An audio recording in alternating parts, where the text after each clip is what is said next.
Welcome to another installment of r/Maliciouscompliance, where following the rules is not what it seems.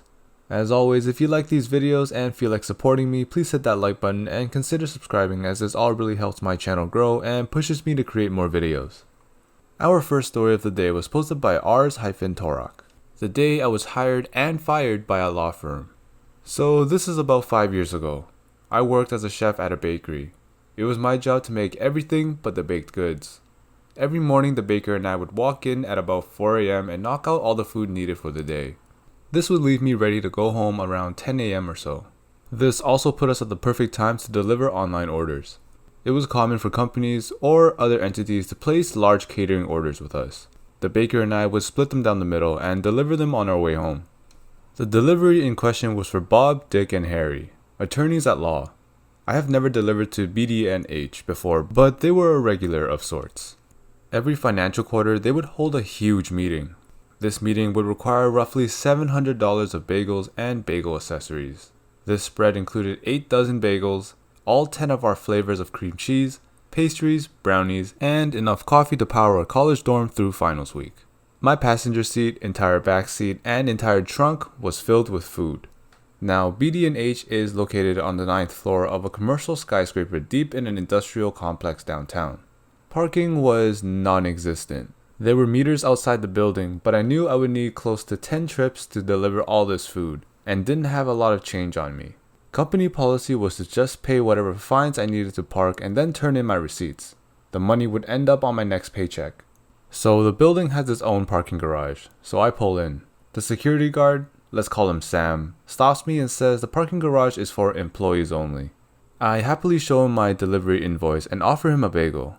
Never leave the store without at least 2. Sam refuses the bagel and says I can park in one of the guest spots on the bottom floor. The fee is $5 for every 30 minutes, minimum $10. I thank him and head to the bottom floor of the garage. So there are a total of 6 guest parking spots. Just 6. All of them are taken. I head back up to talk to Sam when I see an open parking spot reserved for Bob, Dick, and Harry, attorneys at law. There are cars in every spot, with many spots being reserved for employees by name. The last spot is empty and is reserved for guests of BD&H. Perfect. I pull on in. I grab the most important part of the delivery, the coffee, and head to the stairwell. I get to the elevator and hit the button for 9th floor.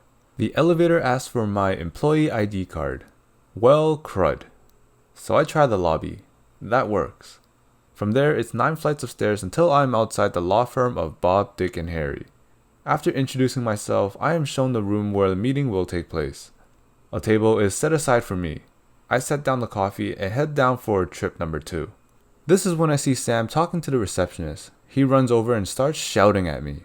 I am putting a boot on your effing car. I told you to park in the guest parking spots on the bottom floor. I don't get a word in before he launches into a speech about security and how I could be hurting his building or people. This is when a very well-dressed man walks over. It happens to be Bob. The Bob of Bob, Dick, and Harry. Bob asks what is the problem, and soon the two start arguing. OP is delivering food for my meeting. He is allowed to use my parking spots. Those spots belong to the building. You are leasing them like you are leasing this floor. I am the one who says who can park there. He isn't an employee, so he isn't parking. Then I'm making him an employee. You can't do that. You know what? You are right. Harry, get over here. Harry walks over with an amused look on his face. Harry is the head of our HR department. Harry, hire this boy. Harry pulls out a piece of paper and scribbles OP is now a member of Bob, Dick, and Harry's, and signs it. He then asks me to sign it as well. I do so.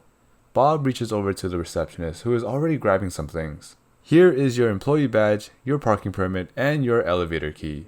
Now please, do the job I have hired you to do and deliver my bagels. Sam looks on in utter fury as I ride the elevator down to my car. 7 sweet elevator rides later, all the food is delivered. Bob and Harry meet me at the table. OP, you have made great strides in this company and I'm proud of your work, but I feel it is time for us to part ways. Here is your final check.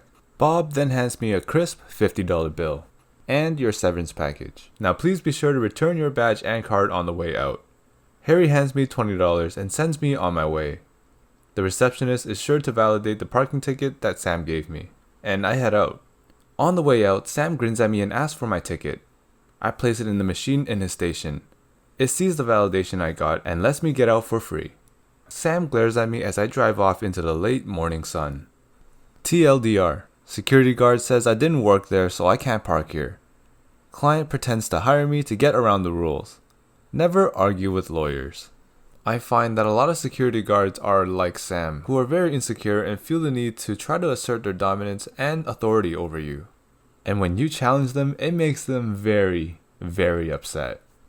Our next story was posted by Jack O. Bass. You want me to work on that other project immediately? Sure thing, boss. So I'm a software developer at a large 1,500-ish employee company. My official position is a software developer, but since I got quite a bit of experience and a somewhat non-standard skill set for this position, I've worked as a Linux admin and a DevOps engineer for around 2 years. I often get asked to do other things than just write code. I absolutely don't have a problem with that and even quite enjoy doing other things from time to time to break the monotony. Or rather, I did until one of the higher up managers noticed my particular skill set and started asking me to help out on other projects that were short on people. At first, I didn't really mind, but eventually it evolved into a situation where I would be reassigned to a different project every single week. A project change for me would mean downloading all their code, setting up the whole build and development network, getting familiar with said project, and then finally being able to do some work. This would usually take at least a day. I've tried talking to many different managers to try and do something about this, because it was starting to affect my performance reviews to no avail. Some of them would tell me they will look into it, others wouldn't even bother replying to my emails. And that's where I got really fed up. Now, our project teams usually sit together. We have multiple large open space offices and a few smaller ones with just a few people. I am one of the lucky ones who gets to sit in one of the small ones, and I usually wouldn't physically move for these team changes because I would be moving every single week. On a Monday morning, as usual, I got an email basically saying this: "You're needed on project XYZ immediately. Go over there to help as soon as you can." The immediately and go over there parts are where they made a fatal mistake. I've always been one not to take poop from anyone, and malicious compliance is my default, so I immediately took the hint and did exactly what I've been asked to do. I stopped working on my current project immediately. This will be very relevant later. And even though I usually wouldn't have done this, I decided to physically move to the team I've been reassigned to. So for the rest of the day, I've made a big spectacle of trying to move my entire workspace closer to the new team, making sure to only carry one thing at a time as not to injure myself, to an office on a different floor and other side of the building. The next morning, I just started working on the new project like nothing happened. Well, fast forward 3 weeks. The project I've been taking off of has had huge delays and missed multiple client deadlines because of that thing I haven't been allowed to finish. In this industry, missing a client deadline means huge fines from both the client and sometimes also relevant government regulators. Managers start to reply to my emails and try to be much more careful with how they word their requests.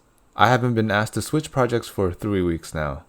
I'm not worried about getting fired. I've been looking for something new for quite a while now. TLDR. Got asked to switch teams immediately. Complied with their requests, caused huge delays and fines from clients.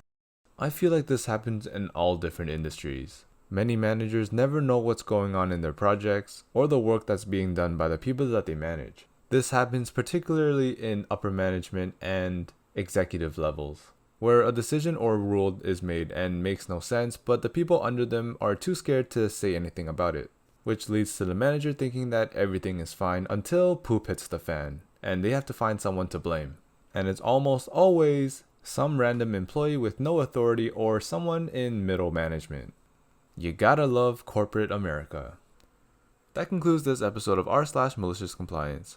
Let me know what you thought of these stories. If you enjoyed, please like, comment, and subscribe, as this all really helps my channel grow and pushes me to create more videos. Also, I'll be posting videos every Sunday, Tuesday, and Thursday, so make sure you turn on notifications to be notified for my next video. Thanks for watching, and I will see you next time.